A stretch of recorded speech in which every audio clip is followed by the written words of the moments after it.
Hola para todos y bienvenidos a un nuevo episodio de Más Allá de. Hoy tenemos dos invitadas súper especiales. Ella es Juliet Conrado, que es una empresaria e influenciadora en Bucaramanga, y Brigitte Vera, que es una psicóloga clínica que ha acompañado todo el proceso de Juliet, que nos va a contar. Juliet ha pasado por un proceso muy especial de depresión y nada, cuéntanos. Es muy larga, pero voy a intentar resumírselas un poquito. De pronto, hace 10 años, mi vida cambió. Creo que hace 10 años fue como la coyuntura de que muchas cosas de mi vida cambiaran. Yo vivo en Bucaramanga, pero vivía en Bogotá. Y en Bogotá estudié psicología, me gradué como psicóloga, empecé a trabajar con el ICBF, pero habían muchas cosas que no había sanado en mi pasado. Una de ellas, yo creo que la más importante, fue un tema de un abuso de niña, y llegó un momento en mi carrera donde pues yo siempre le he dicho a Brigitte que la vida te pone frente a espejos donde te dice o sanas, y en ese momento llegó una paciente abusada y yo empecé como, ya venía sintiéndome muy mal, pero siempre tapaba con estudio, entonces me volví amante a estudiar, ¿sí? Me exigía mucho más de lo que debía exigirme, y cuando llegó esa persona, en terapia yo tenía que decirle cosas que hiciera que yo no había sido capaz de hacer, y empecé a entrar como en un conflicto conmigo misma y dije como qué incoherente soy diciéndole a ella, por ejemplo, que tiene que contarle a sus familiares y yo no lo he hecho en mi casa. Entonces en ese momento fue el primer llamado de atención donde dije como, si no me voy de acá, algo puede salir muy mal, porque ya había empezado a tener algunas ideas suicidas. Entonces en ese momento decidí pues buscar para dónde irme y conocí al que actualmente es mi esposo, y él le conté, o sea, él como que en la primera cita le conté todo lo que me estaba pasando, y siempre he dicho que ha sido un ángel, porque él me dijo como, él me miró y me dijo, pues ¿por qué no te vas a ir a Bucaramanga? Y yo dije, pues bueno, sí, puede ser el inicio de algo nuevo en mi vida. Y cuando llegué aquí a Bucaramanga, pues fueron muchos cambios. Fue venirme a una ciudad totalmente desconocida para mí, sin familia, sin amigos, sin nada, dejando atrás todo lo que yo era, todo, literalmente dejé todo. Y para mí fue muy difícil en ese momento experimentar tantos cambios en una ciudad tan diferente. Digamos, yo llegué y recuerdo que cuando la gente me hablaba era durísimo para mí porque hablaban súper golpeado, y el rolo es claro, súper ¿cómo estás? Con permiso. Y que llegara a ese momento a cambiar tantas cosas culturalmente era muy difícil para mí. Y encima la presión de mi familia de no entender por qué me había venido a otra ciudad, si todo estaba bien en Bogotá, si tenía un trabajo estable, una casa. O sea, no entendían ellos por qué estaba pasando eso, y yo no me sentía preparada para contarles el por qué me había venido aquí a Bucaramanga. Entonces empecé a emprender con él, pusimos inicialmente como un Instagram. Yo vendía extensiones en Bogotá, y yo le dije a él, yo tengo muchos seguidores en Facebook, puedo llevarlos a Instagram y puedo empezar a vender extensiones, y empezamos vendiendo extensiones de cabello. Y mi mamá siempre no entendía por qué ese cambio tan repentino, ¿sí? Y un día ella me llamó y le dije como, no aguanto más y te tengo que contar la verdad. La verdad es que fui abusada de niña de una persona que ustedes conocen, un familiar muy cercano, y pues para mamá también fue como todo ese choque, ¿no? De entrar a entender, a sentir culpa. Yo también me sentía culpable. Entonces fue un choque, pero digamos que hasta ese momento yo decidí como hacer frente y seguir, porque me habían ellos enseñado que la vida era así, o sea, te golpeabas y seguías y parabas y andabas, y no le puse mucha atención. Entonces empecé a vivir mi vida con adicción. Entonces, adicción ya no era el estudio, sino adicción al trabajo. Entonces entonces empecé a tener adicción por trabajo. Me acostaba muy tarde pensando cómo trabajar, cómo hacer para vender más. Me levantaba súper temprano, dormía 2 horas, empecé a tener muchas ideas de negocio y quería hacerlas todas al mismo tiempo, y llegó la pandemia y ese fue el detonante, porque ya ahí sí tuve que estar en silencio, y cuando uno está en silencio es muy incómodo si uno no está sano.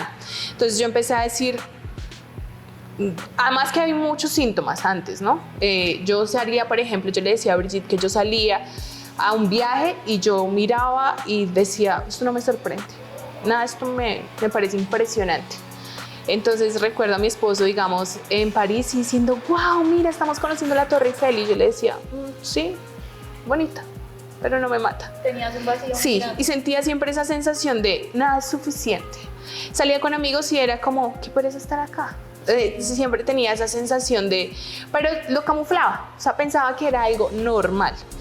Ya cuando llegó la pandemia en el 2020, que todo se quedó en silencio, ahí fue literalmente todas las emociones juntas de ¿y ahora qué voy a hacer si ya no tengo cómo trabajar? Porque ni siquiera me gustaba estar en casa. Yo recuerdo que cuando yo conocí a Brigitte, yo le decía, yo amo estar fuera de casa, entonces salía muy temprano y llegaba muy tarde, 11:30 de la noche, porque quería solo trabajar. Y ya sentir que no había más sino estar en casa sola con mi esposo, pues era algo muy difícil para mí.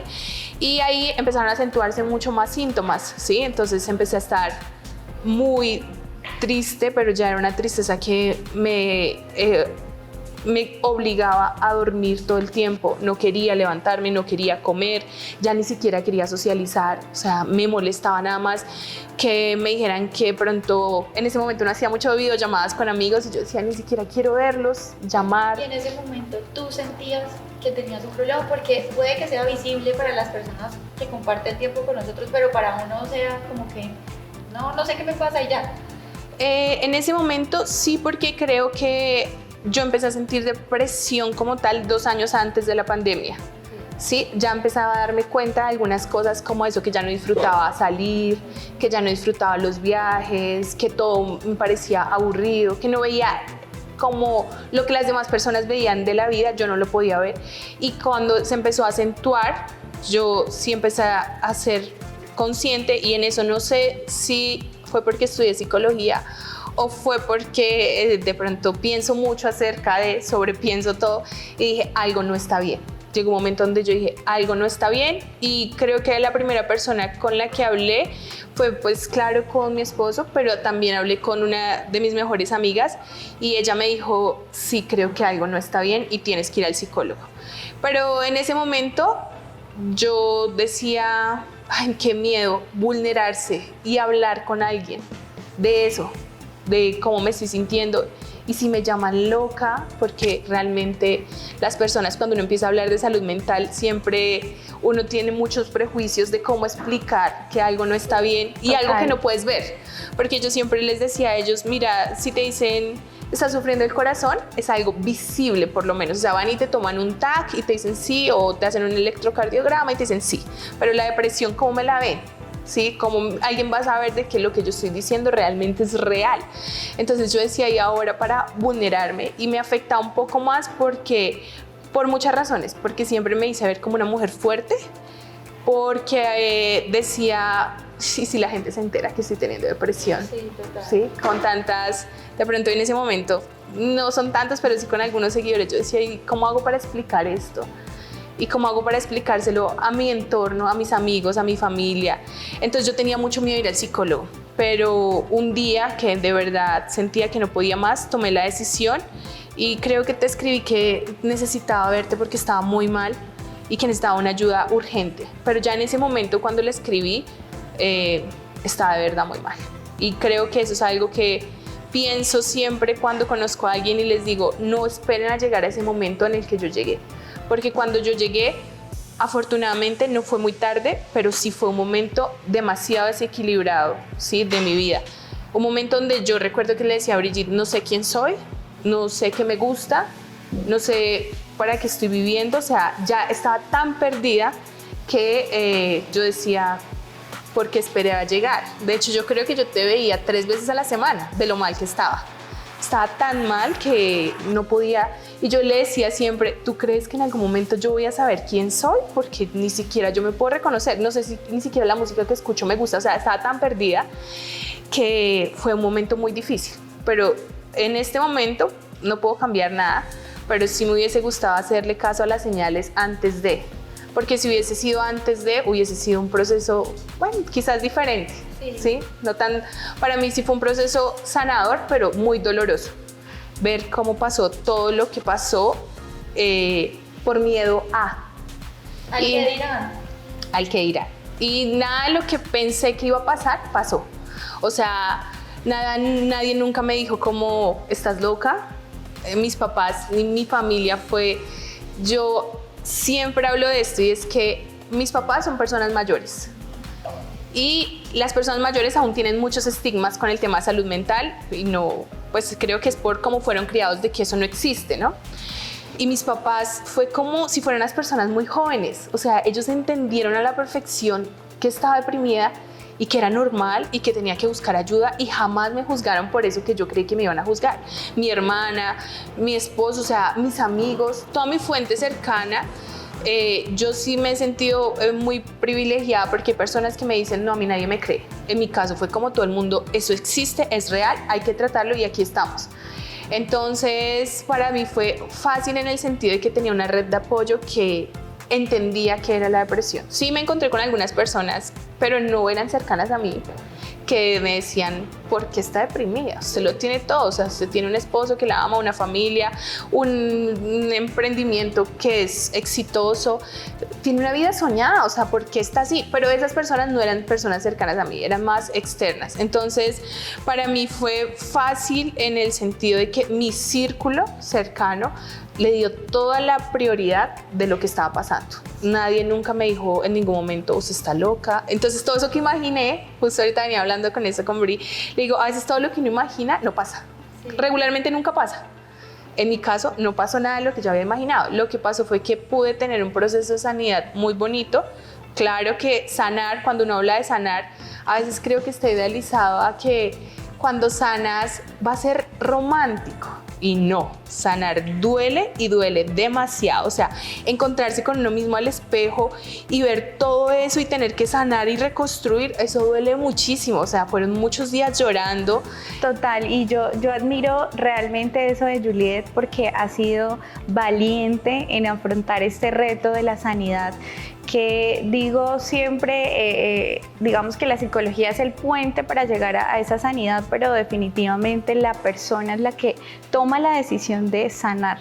Y ahí es donde verdaderamente uno reconoce esa valentía, ese coraje que has tenido. Claro, y sanar no es fácil. Cuando yo les digo a las personas, porque yo quisiera que todo el mundo fuera contigo a la terapia.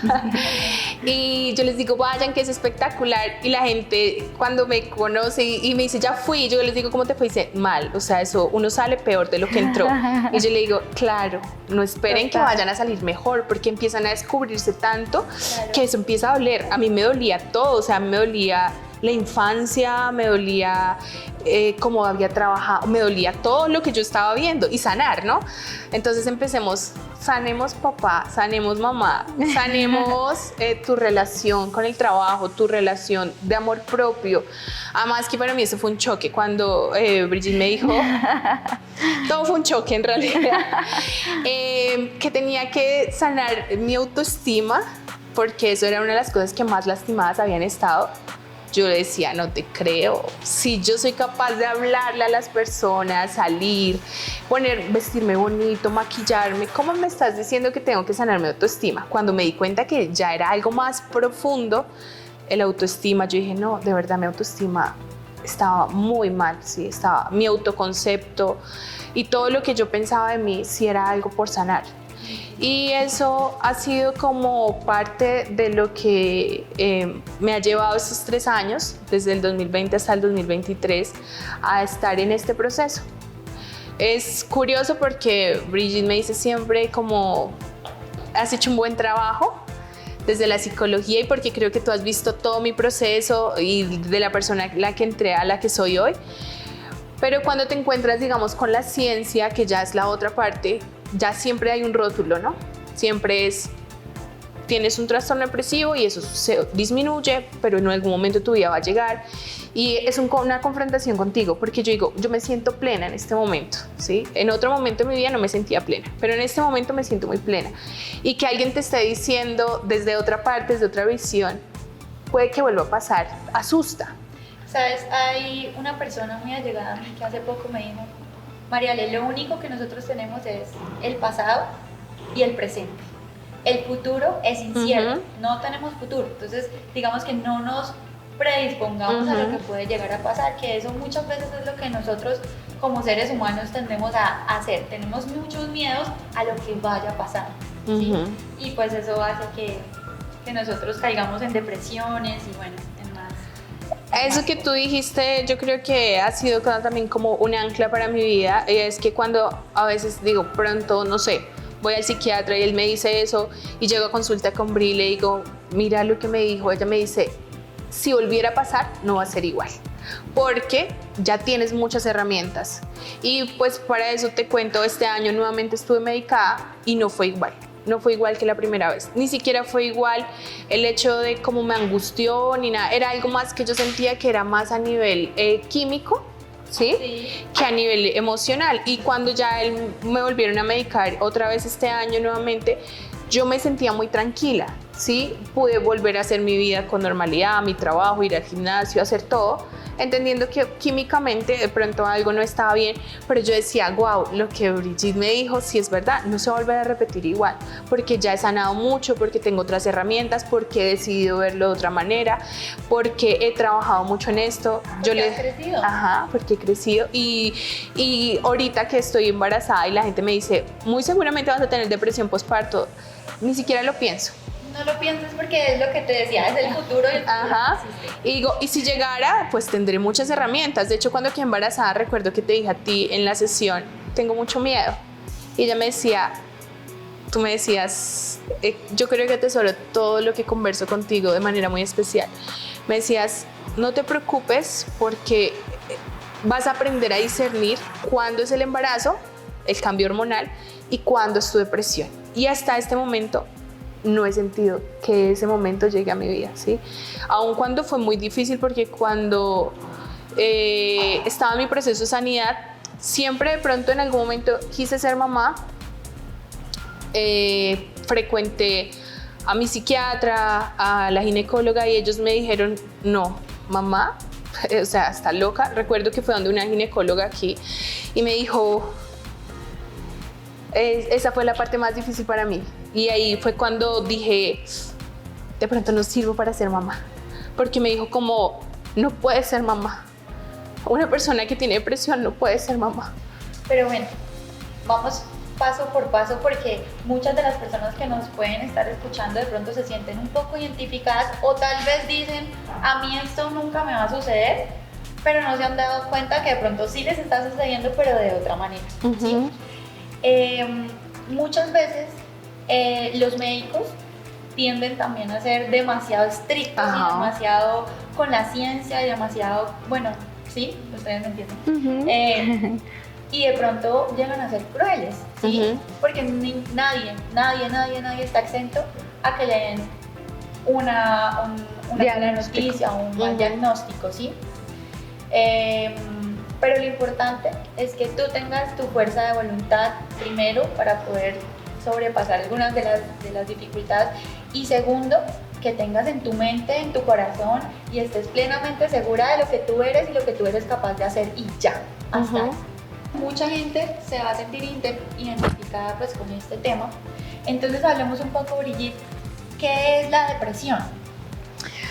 Bueno, sí, es muy importante aclarar este tema ya que muchas personas mencionan la depresión como algo muy coloquial, como, ay, tengo la depre, no, estoy súper deprimida, pero al final, ¿qué es la depresión? Según la APA, la depresión tiene 7 tipos, ¿sí? Hay 7 tipos de depresión. Y me llama la atención una de ellas que es la depresión somática o enmascarada y es muchas veces la gente de pronto está enferma físicamente y demás, pero está súper normal, o sea, tú la ves, está feliz, digamos, bueno, está haciendo sus actividades normales aparentemente, pero su cuerpo está recibiendo toda esta información y esta carga emocional de esta tristeza que no está pudiendo exteriorizar. Entonces, esto, ojo, no es para que la gente diga, no, entonces yo creo que si me duele el estómago y estoy enferma de esto, yo entonces ya tengo depresión, no. Pero sí es muy importante como identificar esas señales que ya nos están diciendo que algo no está bien en nuestro cuerpo. ¿Qué es la depresión? La depresión es una enfermedad que se caracteriza por esa tristeza persistente y pérdida del interés por las actividades cotidianas o normales que realizamos en el día a día. Como lo acaba de mencionar, Yu venía sintiéndose ya en una temporada como con esa, digamos, incapacidad para sentirse feliz frente a ciertas actividades que uno debería sentir, pues, alegría, sorpresa y demás. Entonces esa apatía o quizás esa anedonia de la que llamamos, pues, los expertos, ahí es donde debemos empezar a darnos cuenta, bueno, eso es una alarma que me permite darme cuenta que no estoy disfrutando la vida. Y la depresión es esa, es una carga que no nos deja disfrutar la vida a plenitud. Sí.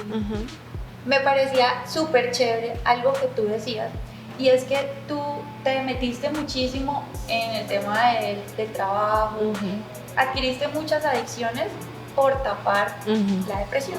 Entonces puede que muchas de las personas que nos están escuchando pueda que digan en este momento, yo no tengo depresión, pero en este momento estén siendo adictas o al ejercicio, o al trabajo, o a otro tipo de cosas, y estén escondiendo detrás de eso un sentimiento, pues, que están sintiendo. Total, bueno, esto es muy característico cuando tenemos situaciones no resueltas en nuestra vida.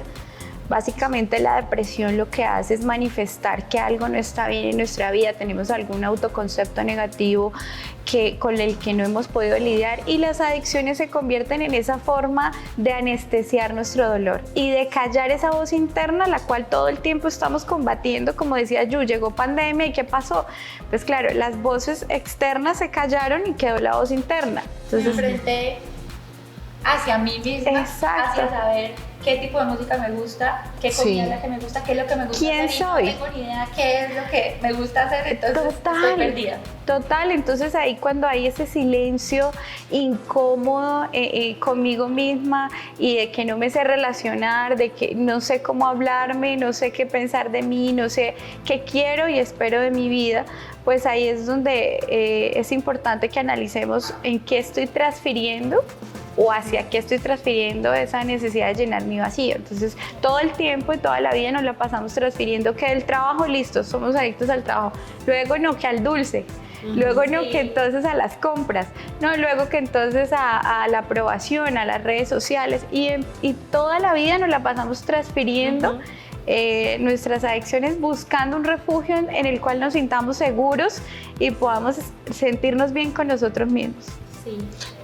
Yo de hecho creo que dentro de mis adicciones, aparte del trabajo, eran las compras. Entonces eran dos cosas que en pandemia pararon completamente. Yo recuerdo que yo podía comprar a la semana, no sé, muchas cosas que cuando llegaban pasaba exactamente lo mismo, esa sensación de abrirlas y decir, ay, pues no, me mató. ¿Esto era no, todo? no. Sí, entonces era la adicción al trabajo y a las compras, y claro, al llegar pandemia y eso acabarse, pues ahí fue donde de verdad uno está frente al espejo, uno con uno diciendo, ¿y ahora qué vamos a hacer? ¿Cómo lo solucionamos? ¿Quién soy yo?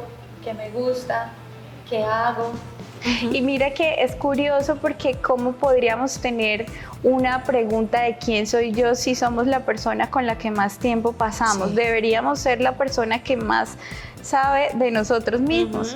Pero justo es eso, justo como todo el tiempo nos estamos evitando a través de las cosas que hacemos y las adicciones, no tenemos ni tiempo para preguntarnos cómo estamos, cómo nos sentimos. Siento que eso también hace parte del entorno y de cómo nos hemos criado en esta generación, digámoslo así, porque somos una generación, pues no sé, hablo por mí, que uno no para y que si uno no está trabajando, no está produciendo, no está haciendo algo, pues se siente inútil.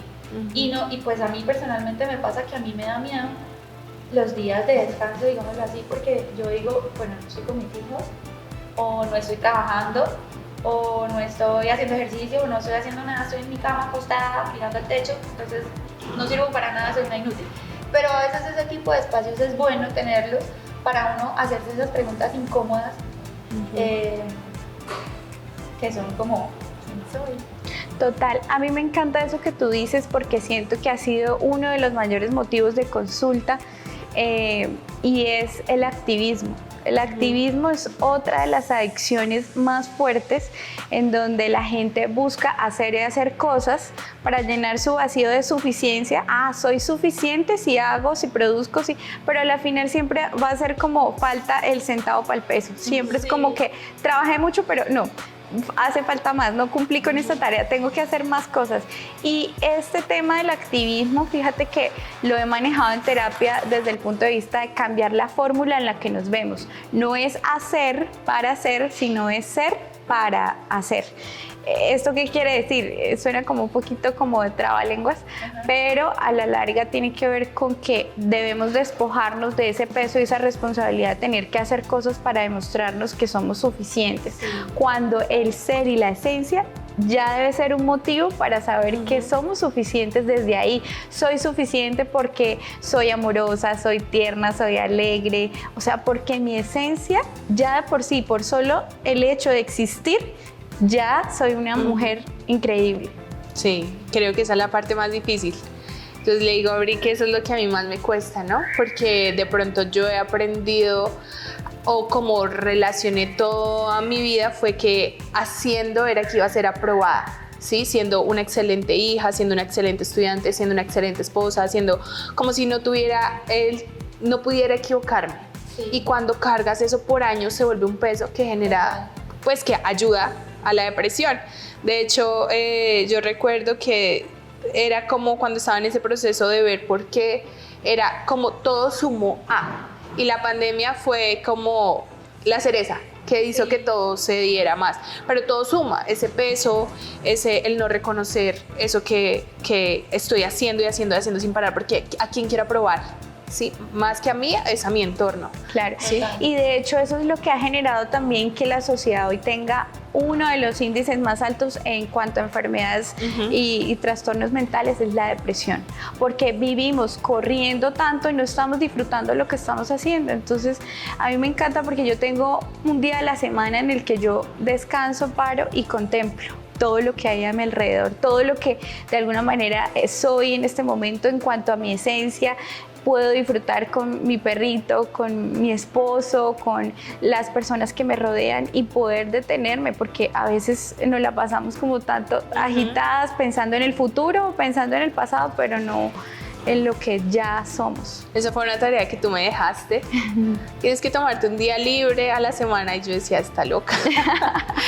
Después de hacer sin parar, tomarme un día es muy difícil. Aún actualmente sigo trabajando en tomarme ese día porque me generaba mucha culpa, lo que tú decías ahorita, sentir que no estoy haciendo nada. Entonces yo le decía a Brigitte, listo, entonces yo me quedo en la casa, pero yo estoy abriendo las cámaras o buscando ideas para trabajar.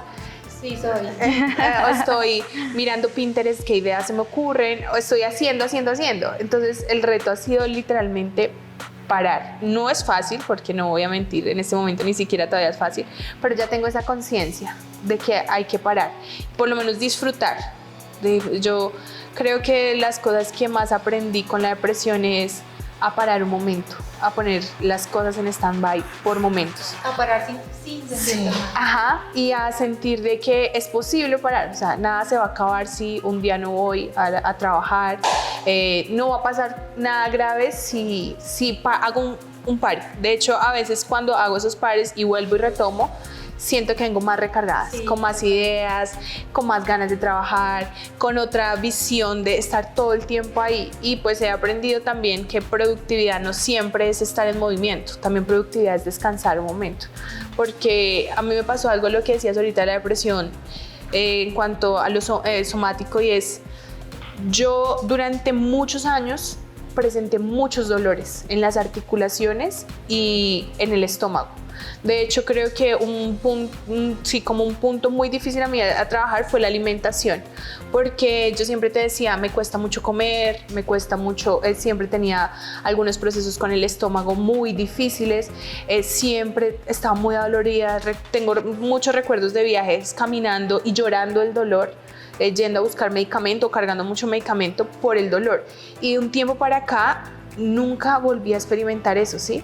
El tema de poder salir a un viaje y sentir el agotamiento normal que siente alguien, ya, pero para mí era pobre, digo pobre Manu, porque él era el que me veía y le amargaba el viaje a él al final, de verme que me dolía tanto el cuerpo que él me decía, ay, eres tan joven y parece que tuvieras muchos años. 80 años. Sí, pero es por lo mismo. Entonces, claro, eso que tú dices, cuando uno empieza a sanar todo eso de ser la conciencia de tomarse un momento para parar, alivia todo empieza a aliviarse. Y escucharnos, ¿no? Lo importante es escucharnos, hacernos nuestros propios chequeos, bueno, pero ¿por qué me está afectando esto? Pero ¿por qué esto otro? O sea, es súper importante hacernos ese análisis. Sí, súper importante. Bueno, hablemos de pronto, Juliet, ¿cómo te pudo afectar el tema de la depresión con respecto a tu emprendimiento, a tu negocio? Yo creo que para mí lo más difícil fue mostrarme vulnerable. Recuerdo que cuando llegué yo le decía a Bri que yo sentía mucha ansiedad cuando tenía que ir a La Bonita, porque sentía mucho miedo de que las personas en mi entorno se dieran cuenta que te estaba teniendo depresión. Entonces yo empecé a aislarme. Entonces yo no salía de la casa. También como fue un tema de pandemia, digamos que los primeros 6 meses estaba en paz porque estaba sola en mi casa con mi esposo. Pero cuando ya tuve que regresar tenía mucho miedo de que las personas se dieran cuenta y que me juzgaran, porque es muy difícil explicarle a las personas y más los comentarios que tienes que recibir, ¿no? Porque igual no falta o no que las personas hacen comentarios que son dolorosos y no sabes, en ese momento que estaba tan vulnerable, no sabía ni siquiera cómo responder ante eso. Entonces yo empecé a aislarme, fue un año donde casi no fui a trabajar, de eso se hizo cargo más mi esposo. Y cuando empecé a tener todo mi proceso de sanación, recuerdo que en un momento le dije a Brigitte, no puedo más, tengo que cerrar mis redes sociales, tengo que tomarme un tiempo para reevaluar todo lo que me está sucediendo. Y cuando volví, ella me dijo, vas a estar preparada en algún momento para que las personas puedan acompañarte en este proceso de una manera diferente. Y ahí hice el video por primera vez contando que estaba teniendo depresión y que no era fácil, y fue sanador. Primero porque ya podía ir a La Bonita sin sentir que las personas se iban a dar cuenta, porque yo me había vulnerado primero y ya las personas podían no opinar acerca de lo que yo tenía miedo. Ya yo había vulnerado, me había vulnerado primero. Y en ese momento creo que siempre le digo a Brigitte, cuando salgo de terapia, algo de lo que ella me dice me pasa. Para ese momento, cuando estaba en el trabajo y empecé a volver a retomar, más o menos volví a retomar, empezar a volver a ir como en octubre, a una de las niñas que trabajaba conmigo, su pareja le pegó muy duro y yo le dije que fuera a mi casa, la ayudé, todo el proceso. Y en ese momento, cuando ella estaba en su proceso de volver con su pareja, él fue hasta allá a buscarla y yo le dije como que por favor no entrara a ese establecimiento, que una cosa era su relación amorosa y otra cosa era su relación como sentimental. Él me gritó por el vidrio de su carro, vaya al psicólogo usted, que es la que ha intentado suicidarse y no yo. Y para mí fue como, Dios, a esto le temía venir a trabajar, a estar tan expuesta. Wow. Y para mí, yo recuerdo que te escribí como, y Brigitte me dijo, ¿eso de quién habla? ¿De él o de ti? Y yo, no, habla de él, porque él no quiere asumir eso. Yo lo estoy asumiendo. Total, a mí me encanta porque Brené Brown en su libro del poder de la vulnerabilidad habla precisamente sobre ese poder que tú tienes a la hora de vulnerarte, porque ya le estás quitando la autoridad a las personas para juzgarte, porque si tú ya te aceptas y ya lo estás reconociendo abiertamente, independientemente que las personas vayan o no a hablar, eso te da a ti un nivel de amor por ti, porque te estás aceptando tal y como eres, con tus procesos, con todo lo que viene dentro del paquete. Entonces ese tema de la vulnerabilidad siento que ha sido también parte del poder sanar. Nos vulneramos para sanarnos y para sanar a otros. Sí. Muchas veces nosotros confundimos la vulnerabilidad con humillación, ¿sabes? Y eso siento que está muy mal relacionado. Lo que tú dices me encanta. El tema de la vulnerabilidad le quita el poder a las otras personas de criticarte. Es más, no es una humillación, sino es simplemente tomar la delantera. Total, es más, yo lo saben, mis pacientes lo saben, tú lo sabes también, que yo me vulnero todo el tiempo. Es más, en terapia, sí, yo de primerazo a mis pacientes les digo, yo también asisto a terapia. Y entonces mis pacientes me dicen, ¿cómo tú asistes a terapia? Y yo, pues claro. Claro, tú te cargas de todo. Y yo tengo también mi vida y mis cosas y es muy lindo poderlos acompañar desde mi vulnerabilidad. Por eso siento que también Yu conectó mucho con el proceso porque claro, venía con ese temor de la vulnerabilidad y yo vengo y yo también me vulnero, entonces como que, ok, listo, bien, está bien. Y eso ha sido también parte del proceso de poder como avanzar en los procesos de sanidad, porque desde la vulnerabilidad es que la gente ha podido sentirse no el bicho raro analizado, diagnosticado, sino acompañado en amor. Desde el amor es como la gente realmente ha sanado.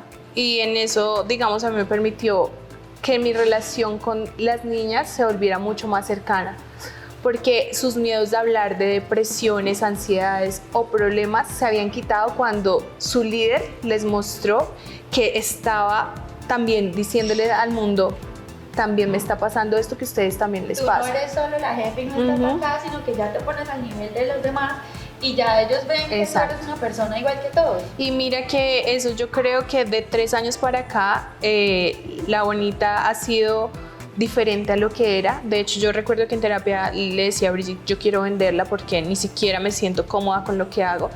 Y ella me decía, pues si la quieres vender, eso va a llegar el momento de que tengas esa respuesta, pero trabajemos en ti.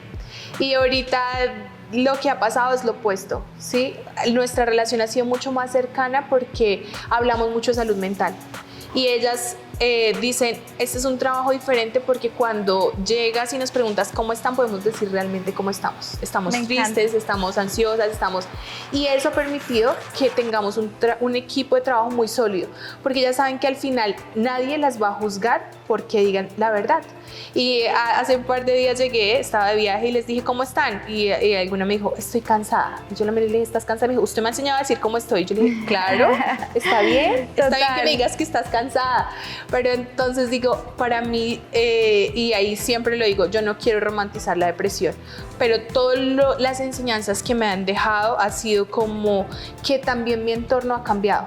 Yo he cambiado y mi entorno totalmente ha cambiado. Entonces, para mí es gratificante ver que ahorita con las personas con las que trabajo pueden ser ellas mismas, pueden llegar y decirme, oye, hoy estoy mal, escúchame. Y muchas veces, mira, voy a trabajar a hacer 5 pendientes y son 2 horas o 3 horas escuchándolas a ellas. Y al final digo, esto lo vale todo, porque eso muestra que ellas son más eficientes en sus actividades, que se sienten respaldadas por alguien, que sienten que hay alguien que las escucha y no simplemente alguien que le dice, no me importa, usted es solo números y no importa lo que está pasando en su vida. No. Ya. Y yo desde que pasó eso digo, pues a muchas les he regalado citas con Brigitte para que vayan, porque les he dado la prioridad de que si ellas no están bien, nada basta, o sea, su trabajo no lo van a poder hacer bien. Y las personas van y dicen, ¿qué es lo que haces para que tener tantas mujeres y que se las lleven tan bien y que sea tan sano el equipo? Y digo, escucharlas. No hago más que escucharlas y vulnerarme. Hay días que ellas me preguntan, ¿y cómo está hoy, jefe? Les digo, estoy triste, estoy pasando por un mal momento o por una dificultad. Entonces ellas también siento que eso ha abierto el canal para que no siempre uno se vea como la persona perfecta, que tiene una vida perfecta. Total. Ellas me han visto llorar en la bodega, me han abrazado, me han visto enojada y les digo, esto hace parte de lo que soy, ¿sí? No solamente soy la persona que viene aquí a decirles lo que deben hacer, sino a compartir con ustedes mi vida, teniendo límites, ¿no? Porque eso también, claro. Ahí va lo que tú dices, no significa que esa apertura es como, no, pues ahora pueden hacer lo que quieran, ¿no? Es o mostrando, que tú seas la terapeuta de ellas, ¿sí? Porque exacto. En ningún momento se trata de eso, se trata de agregarle ese componente de amor a tu trabajo, siendo la jefe, pero estando al mismo nivel de ellas para entenderlas y que tengan ese nivel de empatía. Exacto, manejando los límites. De hecho, mira que antes que no me vulneraba, sentía que mis límites eran menores que ahora. Sí, ahora yo sé establecer cuándo les puedo decir que no, y eso es un trabajo de todo esto, porque antes yo me sentía más como con miedos a perder, que cedía todo y cedía en la empresa y cedía y cedía. A mí me encanta esto que tú dices y creo que mucha gente se va a sentir identificada con esto, y es que la gente piensa que generando admiración, la gente no se va a ir de tu lado porque te va a tener en un concepto de wow, eres increíble y no sé qué, pero la realidad es que cuando tú buscas la aprobación y la admiración, tú vas a estar acá, o sea, vas a estar más lejos de la persona. Cuando tú te bajas a un nivel de poder ser tú, ser humano, o sea, no buscar como esa aprobación y demás, estás a un nivel cercano de esa persona. Y creo que ahí es donde ustedes dos dicen que es el tema del problema de la autoestima, ¿sabes? Porque uno de los problemas de autoestima, según yo, según lo que yo pienso personalmente, Claro. es el tema de tener aprobación constante. ¿Y cómo ganas la aprobación? Entonces cediendo, no teniendo límites, bueno, de muchas otras maneras también, pero me voy a vulnerar en este momento y siento que eso me pasa a mí, mucho. Tengo necesidad, o sea, muchas veces soy muy permisiva con las personas por el hecho de tener una aprobación o una aceptación o el miedo a que se vayan las personas. Entonces mira que eso no es solamente de ti ni de mí, sino de muchas otras personas. Claro, y es que hay que entender que si la gente se va de mi lado no es porque yo no sea suficiente, porque yo no sea digna de admirar, porque yo no sea una gran persona, no, la gente también habla de sus vacíos y eso es lo que tenemos que entender para no estar como adictos a la aprobación. Y como que nada es suficiente y como que yo siempre tengo que mostrarme perfecta. No, el que esté con uno tal y como uno es, con los defectos, con las virtudes, y no hay nada más lindo que uno sentirse amado por lo que uno es en esencia. Total. De hecho, este año ha sido el año donde más como personas que han trabajado con nosotros han ido después de 4 o 5 años, y yo siempre le digo a mi esposo, en otro momento de mi vida esto me hubiese dado muy duro, porque se han ido este año, no sé, unas 15, 20 personas, he tenido que hacer cambios todos los meses, o sea, ya hay un momento donde le digo a Dios, ya, por favor, para un momento.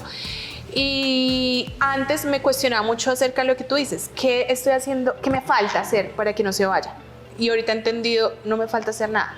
Están tomando caminos diferentes porque la vida les tiene otros caminos diferentes al que yo puedo brindar, y eso no me hace que no sea suficiente, que no esté haciendo las cosas bien como una líder, que me tenga que esforzar más. Simplemente he entendido y he dejado ir, ¿sí? He dejado ir, y ha sido un año de verdad que me ha retado mucho a dejar ir a muchas personas que quería, porque han sido 4 años trabajando conmigo, 3, 2, 1, o sea, nunca había cambiado tanto de personal, pero al final digo, no pasa nada, ellas se están yendo porque encontraron algo mejor, y eso no habla de lo que yo no les pueda dar, simplemente hablan de las decisiones. La Julia antes hacía todo para que no se fuera. ¿Qué te propongo? ¿Qué invento? ¿Qué hago por ti? ¿Sí? No te vayas, yo tengo algo mejor para ti. Y al final esas personas te quedaban por el cariño, pero no porque estuvieran llenando lo que realmente querían hacer. Y ahorita con todas las personas que se han ido, sigo teniendo una relación muy bonita. Hablamos eventualmente, ¿cómo vas? ¿Cómo van tus proyectos? ¿Cómo estás? Les pregunto cómo van, pero ya yo entendiendo que yo hice todo, que fue suficiente lo que hice y que no me tengo que culpar. Sí, otra. Entonces me he sentido muy tranquila. Cada vez que llego un mes, alguien me dice, jefe, hasta aquí voy con usted. Y digo, bueno, no pasa nada, no te preocupes. Que te vaya muy bien. Sí. Qué lindo, Sí. qué lindo. Chévere. Bueno, entonces las conclusiones de esta charla pueden ser muchas, infinitas, pero una de ellas es que no tengamos miedo a vulnerarnos, ¿sí? Para mí, digamos, el tema de que los hombres se vulneren está demasiado estigmatizado, y de pronto puede llegar a que los hombres se sientan un poquito más débiles si se vulneran, pero por el contrario, para mí personalmente siento que es algo que les da como un poder o una inteligencia emocional un poquito más alta, y es más atractivo para nosotras las mujeres. Claro. Igual también, como desde esta parte, contarles que no solamente es difícil para quien tiene un proceso de depresión, sino para su familia.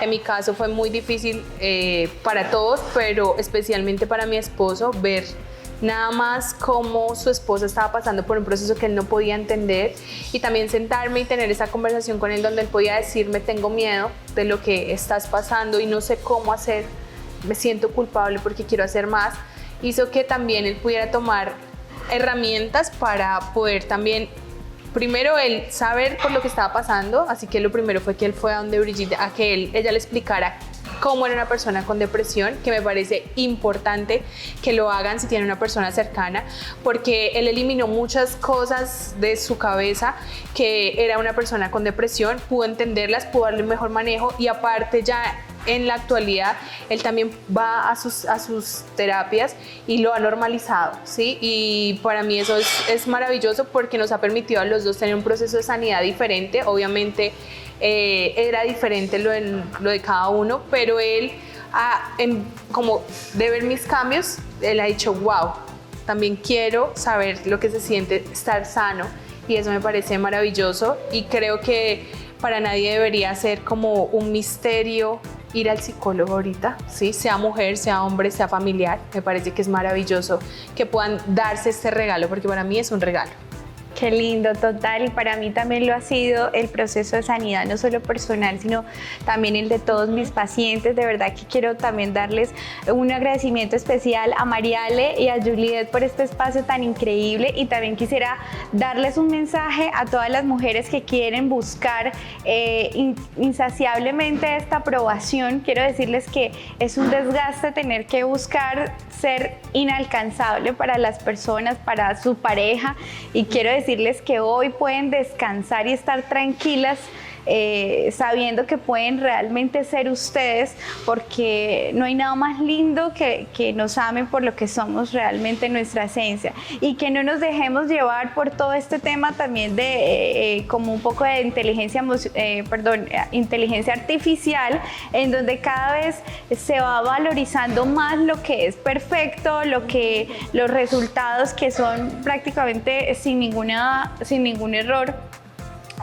Podamos llegar a humanizarnos nuevamente, a recordar que somos seres humanos y que debemos ser perfectamente imperfectas, y que así realmente es como viene el amor a nuestra vida. El amor hacia nosotros mismos viene en reconocer que tenemos defectos y que tenemos virtudes, y que así es como debemos amarnos, no en las versiones en las que nos vamos a convertir. No es amar a las versiones, es amarnos a nosotras tal y como estamos. En este momento, y aceptarnos. Total. Así es. Muchas gracias, chicas, por este espacio tan lindo. Gracias a ti por vulnerarte, contarnos nuestra historia, y gracias a ti, Brigitte, por compartirnos todos tus conocimientos. Gracias por escucharnos a todos, y los esperamos en el próximo episodio. Chao.